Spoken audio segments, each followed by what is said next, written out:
આ ન્યૂઝના પ્રાયોજક છે tattoo and nail studio. અમારું સરનામું છે ઓમ બિઝનેસ પ્લાઝા, સર્કિટ હાઉસની સામે, હાલર રોડ, વલસાડ. અને પ્રીત એસ્ટેટ એજન્સી. ફ્લેટ, બંગલો, પ્લોટ, વાડી, ફાર્મ હાઉસ, ફેક્ટરી તેમજ ઓફિસના લે વેચ માટે અથવા ભાડા માટે સંપર્ક કરો. સંઘ પ્રદેશ દમણના દરિયામાં પર્યટકો, સ્થાનિકો અને માછીમારોના જવા પર પ્રશાસને પ્રતિબંધ લગાવ્યો છે. દમણના સબ ડિવિઝનલ મેજિસ્ટ્રેટ પ્રિયાંશુ સિંહ દ્વારા જારી કરવામાં આવેલા આદેશ મુજબ છેલ્લા ઘણા સમયથી દમણના દરિયા કિનારે મોટી સંખ્યામાં પર્યટકો સહેલગાહે આવી રહ્યા છે. જ્યાં અમુક પર્યટકો જીવના જોખમે દરિયામાં નહાવા, તરવા તથા દરિયાના પાણીમાં સેલ્ફી લેતા હોય છે.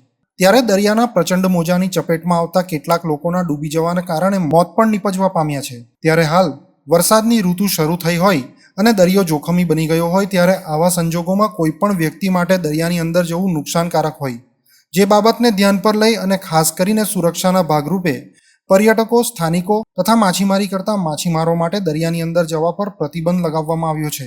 આ આદેશ 26 જૂનથી 31 ઓગસ્ટ 2024 સુધી લાગુ રહેશે. ત્યારે આદેશનું ઉલ્લંઘન કરનાર લોકો સામે પ્રશાસન દ્વારા ભારતીય દંડ સંહિતા 1860ની કલમ 188 અને અન્ય કલમ હેઠળ દંડાત્મક કાર્યવાહી કરવામાં આવશે.